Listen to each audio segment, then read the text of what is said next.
નમસ્કાર મિત્રો, યાર ટીવી ન્યૂઝ ઉપર આપનું હાર્દિક સ્વાગત છે। હું છું મહેશ ને ફટાફટ નજર કરી લઈએ મોટા સમાચાર ઉપર। હવામાન વિભાગ આગાહી અનુસાર ગુજરાતમાં આગામી 7 દિવસ ઠંડીમાં વધઘટ જોવા મળી શકે છે।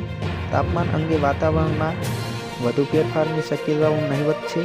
હવામાન વિભાગની આગાહી અનુસાર તેમને પવનના કારણે વહેલી સવારે કાતિલ ઠંડીનો અહેસાસ થશે તેવી આગાહી કરવામાં આવી છે। તેમને લઘુત્તમ તાપમાન સામાન્ય કરતાં વધુ છે। તો બીજી તરફ ઓક્ટોબર બાદ રાજ્યમાં ફરી એકવાર માવઠાની શક્યતાઓ વ્યક્ત કરવામાં આવી હતી। ત્યારે વાત કરવામાં તો ગુજરાતમાં ભરશિયાળે વરસાદ ખાબકવાની આગાહી સામે આવી છે। આગાહીકાર અંબાલાલ પટેલ આગાહી કરી છે કે ડિસેમ્બર રાજ્યમાં માવઠું થઈ શકે। આગામી 17 ડિસેમ્બરથી 24 ડિસેમ્બર સુધી રાજ્યમાં ઠેક ઠેકાણે માવઠું થવાની શક્યતાઓ રહે છે।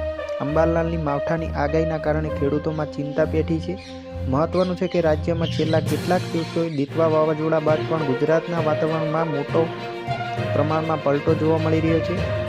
બસ અત્યારે આટલું જ। અમારી સાથે જોડાવા માટે લાઇક, શેર અને સબસ્ક્રાઈબ પણ કરી દીધું।